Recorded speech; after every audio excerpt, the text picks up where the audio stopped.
baba aingie huku ndani. Hoya guys, hii ni full betrayal. And William Ruto ataendelea kubetray upande wa Mount Kenya hadi lini? Hadi lini?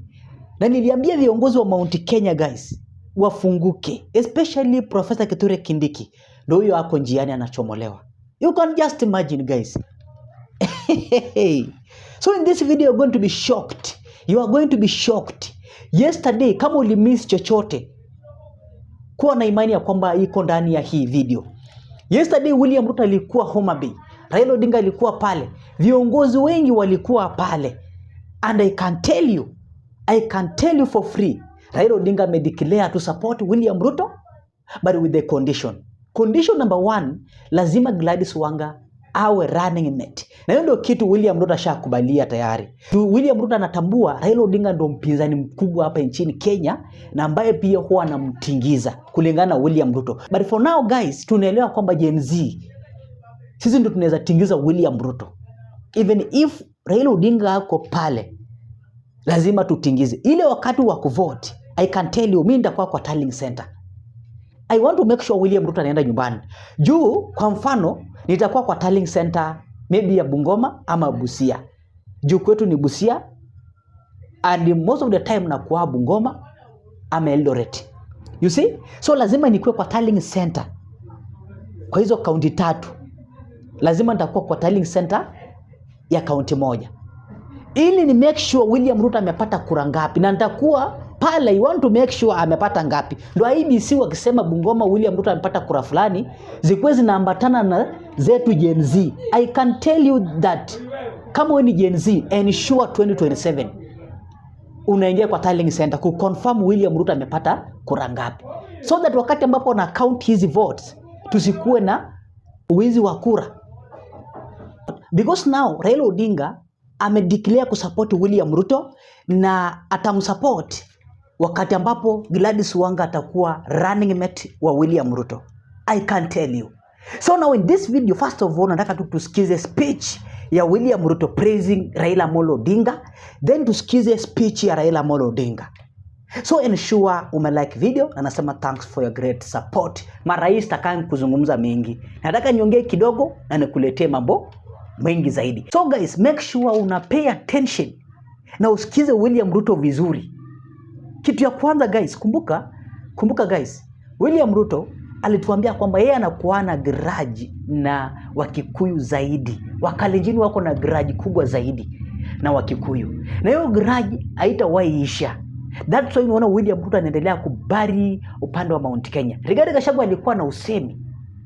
So William Ruto alirealize huyu jamaa anaweza fanya nini? Anaweza ni betray ama anaweza nifanya nini? Anaweza nichomoa mamlakani in future. So the best thing naweza mfanyia ni kumuimpeach. Akaamua kumuimpeach. Juu Wakalenjini wako na ugomvi na Wakikuyu. Na huyu ni William Ruto mwenyewe alisema hii kitu. Mimi nauliza nyinyi, kama mko na shida na Wakikuyu, hamuko na shida na Wakikuyu kuliko sisi Wakalenjini. Tuko na shida kubwa zaidi. Sawa sawa? Lakini ikifika mahali unatofautisha maneno, unaweka maneno ya tofauti za kijamii kando, unatafuta serikali kwanza, kwa sababu ile serikali itakusaidia kutatua matatizo ulio nayo. Lakini kama wewe unakwama mahali moja, unasema huyu simpendi na huyo hatoki Kenya, atakuwa hapo. Siku ya kupiga kura atapiga kura hata na yeye. Sasa wewe utafanya namna gani? Unaona guys? So now nataka usikize speech ya William Ruto akiwa upande wa Homa Bay yesterday, then tusikize Raila Amolo Odinga. Just pay attention.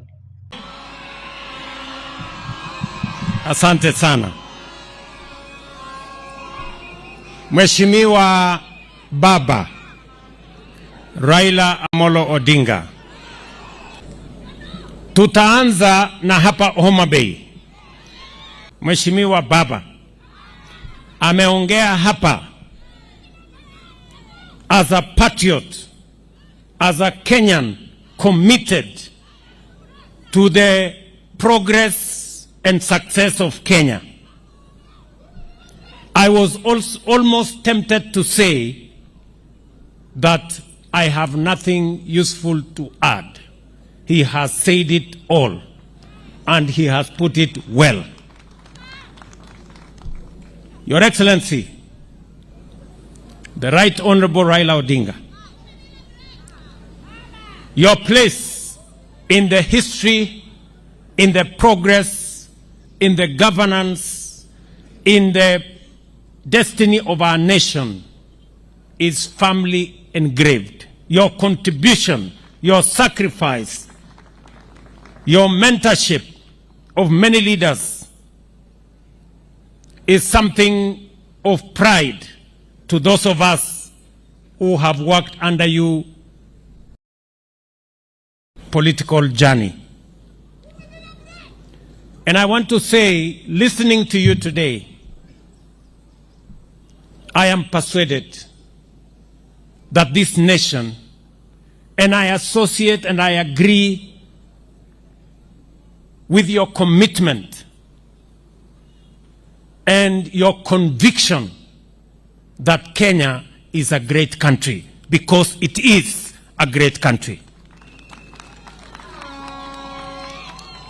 It is only that some do not understand the potential and the greatness of this nation. Because of your commitment to this country, today you have assisted me to put together the broad-based government, a government that brings all communities, all regions, all parts of Kenya in an inclusive manner into one administration that does not look, that does not seek to preserve any leader, but to preserve the destiny and the place and the stability of the Republic of Kenya. And I want to say this in this very solemn occasion, that because of the coming together under this broad-based government, because of the Honorable Raila Odinga working with me to put together this broad-based government, Kenya has a date with destiny. Kenya has a historic opportunity to change the place of Kenya and to elevate this country to the next level. To unite this nation beyond community, tribe, region, or religion.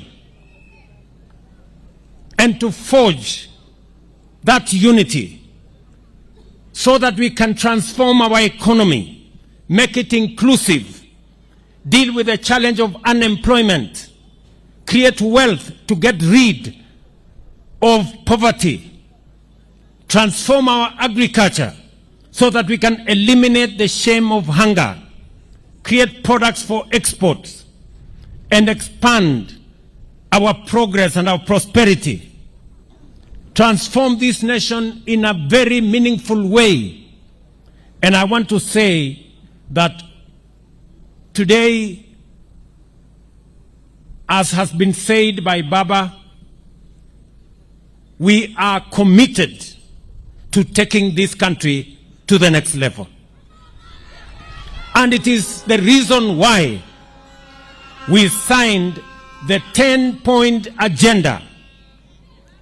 And I want to commit that as the head of the executive, that 10-point agenda will be implemented to the letter. The journey towards the implementation of that agenda began.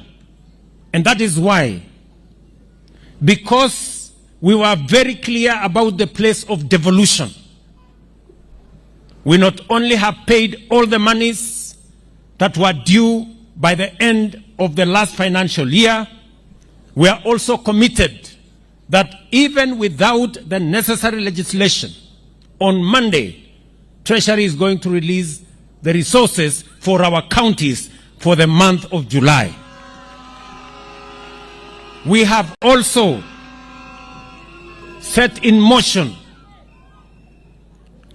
the discussions on how to enhance allocations to our counties, as we demonstrated in the last budget, where we added an extra 30 billion shillings to our counties. And that is the trajectory that we have agreed upon. As been said here, we have also put together a 5-member committee to make sure that our administration will implement not just the 10-point agenda, but all the other agreements that we have agreed, so that we can transform this nation. Let me also say that as part of the implementation of the 10-point agenda, today I set up the infrastructure and the mechanism to pay and compensate all those who lost their lives, those who were injured, those who were hospitalized, as part of healing our nation, so that we can bring our nation together and forge and focus our ideas, our energy, and our focus in taking the country into the future. Let me also say that as part of this momentum, Baba and I have agreed that we will also make sure that the agreements we have signed under the 10-point agenda and all the other commitments that we have made on devolution, on implementing NADCO, on implementing all the other programs, will be undertaken by making sure that our parliamentary groups are aligned so that they can assist us process the necessary documentation, pass the necessary legislation, and provide the necessary funds for us to be able to implement the commitments we have made. And therefore, I want to say on this occasion that we are not doing trial and error. This is not an exercise of guesswork. We know where we've come from. We know the risks our nation has gone through. And we know what we must do and where we must go, so that we can secure the peace, the stability, and the progress of our nation. Let me conclude my remarks by saying that while in Homa Bay today, leaders here have asked that we focus on the development of the nation as we focus on the development of this county. Let me commit that we have provided in this year's budget enhanced resources for the development of this county. I am aware that this county and this region requires affirmative action, because for a very long time, this region has not benefited from the resources and the development of our country as other regions have. It is the reason why we have enhanced the budget, for example, for roads, from about 500 million last year to 3.2 billion shillings this year, and another 2 billion shillings will be allocated in the short term, so that we can bring back all the contractors for all the roads that had stalled. I want to commit to you that all the contractors are back. Those which are not back, they will be back. We now have the resources to make sure that we complete the roads that we made our commitment upon in this region. Not just those which are ongoing, but we have also committed to build 5 new roads.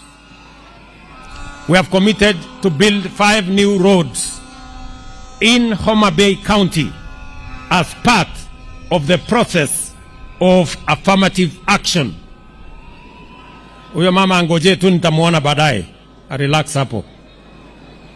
As part of making sure that we build the necessary infrastructure to underwrite and to form a foundation for the progress and the development of this county and our country, Kenya. This tall man, Mheshimiwa Adipo, has mentioned some of the roads that we already agreed. I want to tell the people of Karachuonyo, ile barabara mulituambia na huyu bwana Odipo ama Adipo, huyu mtu mrefu, barabara ya Namba Karabuok Adiedo, hiyo barabara contractor yuko hapo na barabara vile vile barabara ya Kadel Kanyathiang, hiyo ambayo inaenda mpaka Ramba, inaenda mpaka Gotrateng, hiyo barabara karibu kilomita 70. Contractor amerudi, hawezi kuondoka mpaka akamilishe hiyo barabara. Na zile barabara zingine ambazo nimesema tumeongeza pesa ya kuzitengeneza, kwa sababu mambo ya ujenzi wa barabara katika hii sehemu ilichelewa. Vile vile najua ya kwamba watu wengi katika sehemu hii hawajapata stima, na ndio sababu tumeprovide pesa shilingi bilioni 2 kuunganisha stima kwa wananchi ama manyumba ama households 20,000. Kazi ambayo inaendelea kutoka sasa mpaka Disemba, tutakuwa tumeunganisha nyumba 20,000 hapa Homa Bay, as part of bringing every part of the country together so that we can move together as a nation. Mimi nataka niwashukuru watu wa Homa Bay katika program yetu ya kuhakikisha ya kwamba kila mwananchi anapata matibabu. Watu wa Homa Bay mumejisajili, nyinyi ni county namba 13 kwa Kenya mzima kwa kujiandikisha kwa mpango wa SHA.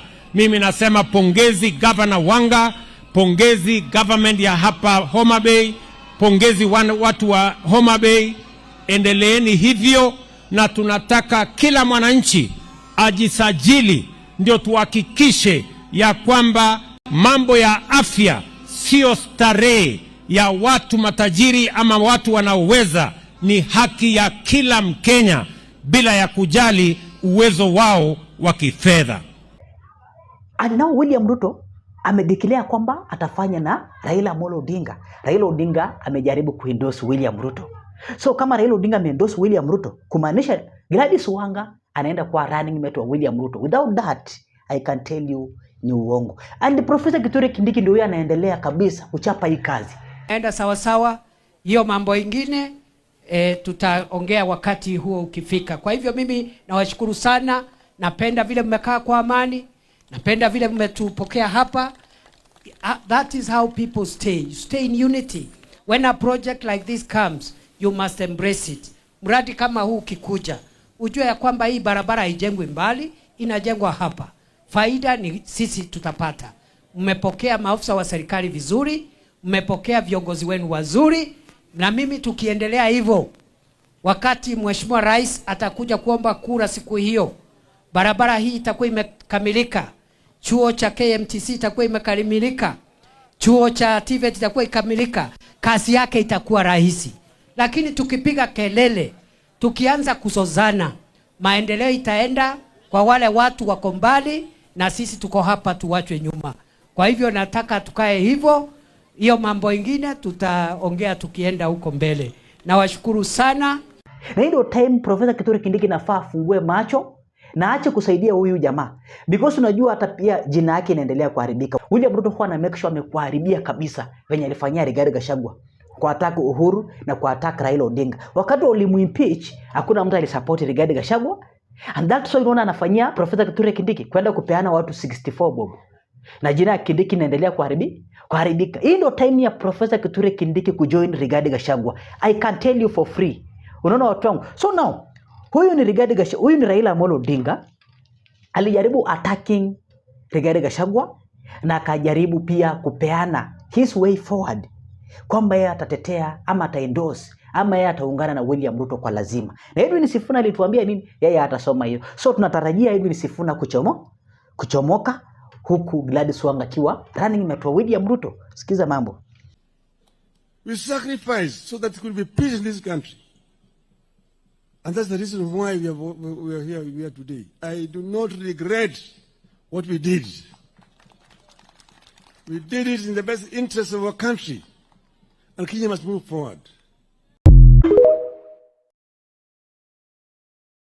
And President Ruto has accepted to give Phoebe this kind of burial that she richly deserves. As a hero. As a hero. And Mr. President, I want you to follow it up by dedicating a monument in Nairobi in honor of Madam Phoebe as CEO. Nyaguru. Because Phoebe deserves it. Phoebe has done what many people have not been able to do. And that's why we are all here today. I want to say now, we are here as Kenyans today. We know where we are coming from. We were in a very serious situation sometime last year. Everybody knows where we were.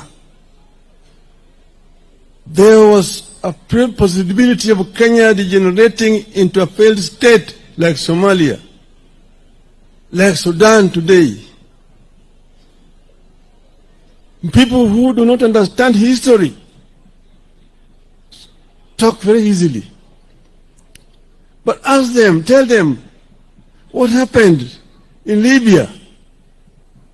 What happened in Egypt after the Arab Spring? What happened? Why was it a risk where a crowd not able to move in and check the government and form a government? Where do you have a military regime in Egypt today after the Arab Spring? Even Tunisia. People do not really understand. That is why they make it very simple. And it's very easy for them to write articles in newspapers. I read them and I just laugh. They tried to trivialize what was a very serious situation. So what we have today is basically something that we were forced into because of the circumstances that were existing at that time. I want to invite somebody to tell me their own solution, how this would have been solved. We sacrificed so that there could be peace in this country. And that's the reason why we are here today. I do not regret what we did. We did it in the best interest of our country. And Kenya must move forward. But we have continued to say that we need to improve our governance structure. Issues of human rights must be respected. We must ensure that people live well. We must ensure that our people have food, that our people have shelter, that our people have work, that our people, when they are sick, they can be treated, that our children will go to school. This is very, very important to us. This is very important indeed. And that the cost of living need to be brought down. And that it must be rule of law. That the security forces are there to protect the people. The police are servants of the people, not masters.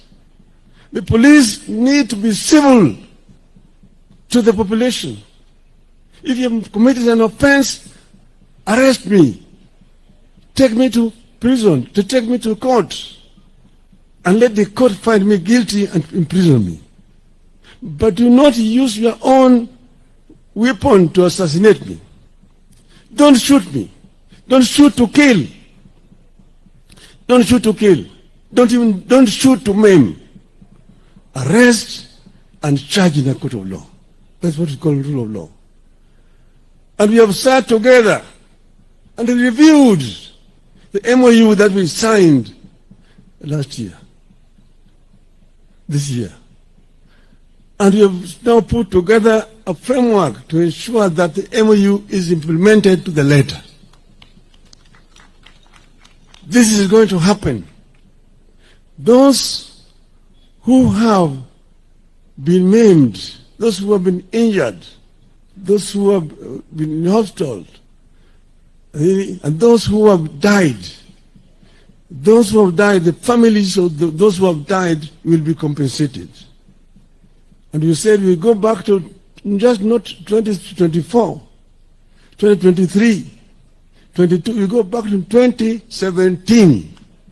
From 2017 up to date, all those people who have been maimed, have been killed, and so on, the families are going to be compensated. And we have got to put in place a framework for that to happen.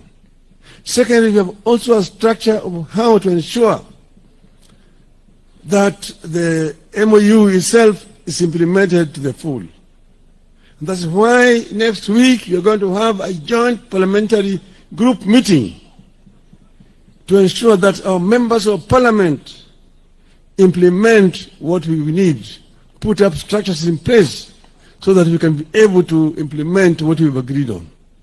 This is going to happen. So I just want to say in the next... So huyu jamani mtu Koniman kabisa, Koniman. Because unaangalia 2023, Raila Odinga alikuwa anatuambia nini? Kwamba yeye anataka kufanya nini? Kumake sure William Ruto anatolewa State House na yeye anaingia. Hiyo ni 2023 akiwa pale ndani. Na ile unajua katika Biblia nasema ati mwanzo kulikuwa na neno.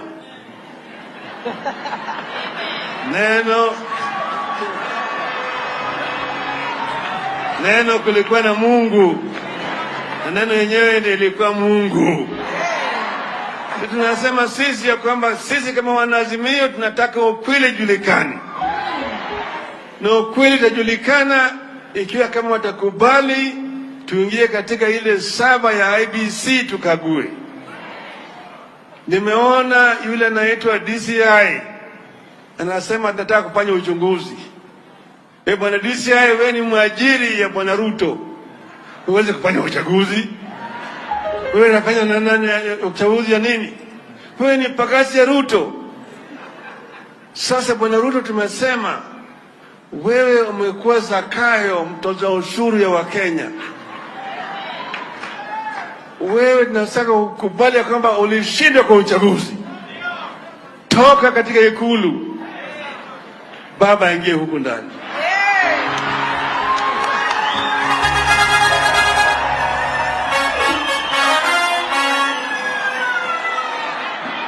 Tunaongea maneno ya kingwana. Hatutaki vita. Hatutaki ugomvi. Lakini vile vile hatutaki vitisho. Kama Wakenya tuna haki.